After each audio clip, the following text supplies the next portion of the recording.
అందరికీ నమస్తే. ట్రేడింగ్ లో కన్సిస్టెంట్ గా ప్రాఫిట్స్ రావాలంటే ఎన్ని రోజులు పడుతుంది? ఒక ట్రేడర్ లైఫ్ లో ఎన్ని స్టేజెస్ ఉంటాయి? ఏ స్టేజ్ లో ఎంత ప్రాఫిట్ రావచ్చు? ఇలాంటి డీటెయిల్స్ అన్ని ఈ వీడియోలో చూద్దాం.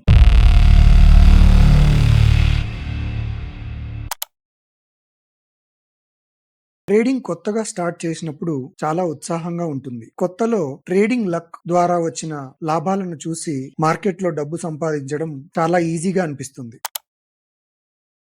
ఈ స్టేజ్ లో ఒక స్టాక్ ఎందుకు కొంటున్నామో లాజిక్ ఉండదు, లేదా నిఫ్టీలో కాల్ ఆప్షన్ ఎందుకు బై చేస్తున్నామో మనకే తెలియదు. కొన్నప్పటి నుంచి స్టాక్ డబుల్ అవుతుందని, నిఫ్టీ ఒకే రోజు 500 పాయింట్స్ పెరుగుతుందని కలలు కంటుంటాం. అల్టిమేట్ గా మన దగ్గర ఉన్న ₹1,00,000 డబల్ చేసేద్దాం నెలలో కానీ 3 నెలల్లో కానీ అనేది మన గోల్. ఏదైనా స్టాక్ లో ఒక ₹2,000 ప్రాఫిట్ రాగానే ఆ ప్రాఫిట్ ఎక్కడ మిస్ అవుతామో అని ప్రాఫిట్ బుక్ చేసుకుంటాం. దీన్నే ఫియర్ ఆఫ్ మిస్సింగ్ అవుట్ అంటాం. ఎగ్జాక్ట్ గా చెప్పాలంటే ఫియర్ ఆఫ్ మిస్సింగ్ ప్రాఫిట్స్ అని అంటాం. అలా కాకుండా అదే స్టాక్ పడిపోయి 5,000 లాస్ వచ్చినా ఆ స్టాక్ ని సెల్ చేయం. ఎందుకంటే ఆ స్టాక్ ఎప్పటికైనా ప్రాఫిట్ ఇస్తుందనే హోప్ తో ఉంటాం. కొన్ని రోజుల తర్వాత ₹5,000 లాస్ కాస్త 15,000 అవుతుంది. 15,000 లాస్ ని బుక్ చేసుకోవడానికి మన ఈగో ఒప్పుకోదు. స్టాక్ అమ్మకుండా అలానే ఉంచేస్తాం. ట్రేడింగ్ కోసం తీసుకున్న పొజిషన్ కాస్త ఇన్వెస్ట్మెంట్ గా మారిపోతుంది. అలా కొన్ని రోజులు ప్రాఫిట్స్ వచ్చినప్పుడేమో తక్కువగాను, లాస్ వచ్చినప్పుడు ఎక్కువగాను ఉండడంతో మన ట్రేడింగ్ అకౌంట్ లో డబ్బులు మొత్తం ఖాళీ చేసేస్తాం. అంటే ₹1,00,000తో ట్రేడ్ చేయడం స్టార్ట్ చేస్తే ఆ డబ్బులు మొత్తం పోగొట్టుకుంటాం. ఇది అందరు ట్రేడర్స్ కి జరిగేదే. నాకు కూడా జరిగింది. ఇది నా జీవితంలో జరగలేదు, నేను మార్కెట్ లో ఎప్పుడూ డబ్బులు పోగొట్టుకోలేదు అని ఎవరైనా చెప్తే డెఫినెట్ గా వాళ్ళకి దూరంగా ఉంటే మనకు మంచిది. ఎందుకంటే వాళ్ళు అబద్ధాలు చెప్తున్నారు.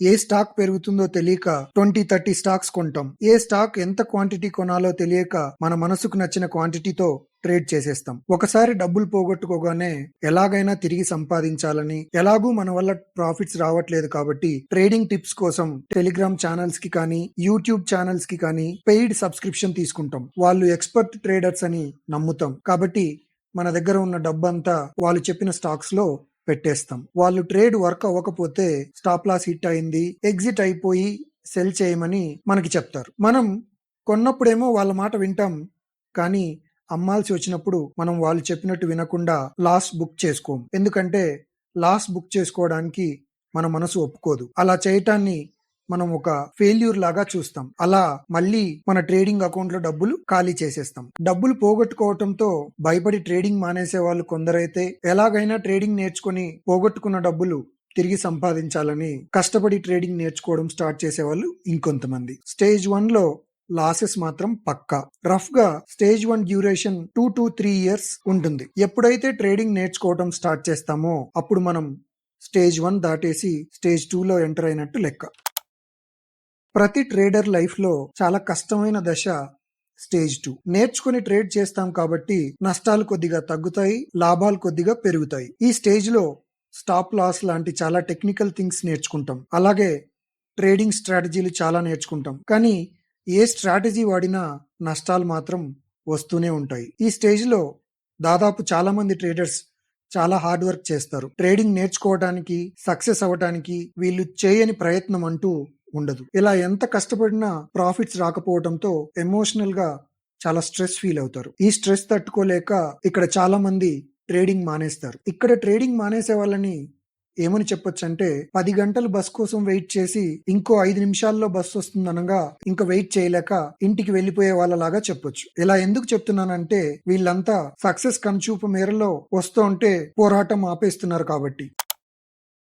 ఇక ఇప్పుడు మనం మాట్లాడుకోవాల్సింది ఈ స్టేజ్ 2 లో ట్రేడింగ్ మానేయకుండా కంటిన్యూగా ట్రేడ్ చేసే వాళ్ళ గురించి. ఈ మిగిలిన వాళ్ళంతా టెక్నికల్ అనాలిసిస్ కంటే ట్రేడింగ్ సైకాలజీ వైపు ఎక్కువ ఫోకస్ చేయటం స్టార్ట్ చేస్తారు. వీళ్ళు ట్రేడింగ్ లో లాసెస్ అనివార్యమని తెలుసుకుంటారు. ఇంకా లాసెస్ ని మినిమైజ్ చేయటం, ప్రాఫిట్స్ ని మాక్సిమైజ్ చేయడం నేర్చుకుంటారు. వీళ్ళ ఫోకస్ అంతా ట్రేడింగ్ లో ఎమోషన్స్ ఎలా మేనేజ్ చేయాలా అని ఉంటుంది. స్ట్రెస్ లేకుండా ఎలా ట్రేడ్ చేయాలో నేర్చుకుంటారు. ట్రేడింగ్ లో ఫాస్ట్ గా డబ్బులు సంపాదించడం గురించి ఆలోచించకుండా కన్సిస్టెంట్ గా ప్రాఫిటబుల్ ఎలా అవ్వాలో నేర్చుకుంటారు. ట్రేడింగ్ జర్నల్ రాయటం, తీసుకున్న ట్రేడ్స్ ని రివ్యూ చేయటం, యావరేజ్ గెయిన్, యావరేజ్ లాస్ లాంటి లెక్కలేసుకోవటం మొదలు పెడతారు. వన్ ఫైన్ డే వీళ్ళు బ్రేక్ ఈవెన్ రీచ్ అవుతారు. అంటే స్టేజ్ 1 ఇంకా స్టేజ్ 2లో పోగొట్టుకున్న డబ్బంతా తిరిగి సంపాదిస్తారు. వినటానికి కష్టమైనప్పటికీ నిజం ఏంటంటే స్టేజ్ 1 ప్లస్ స్టేజ్ 2లో మనం సంపాదించిన డబ్బులు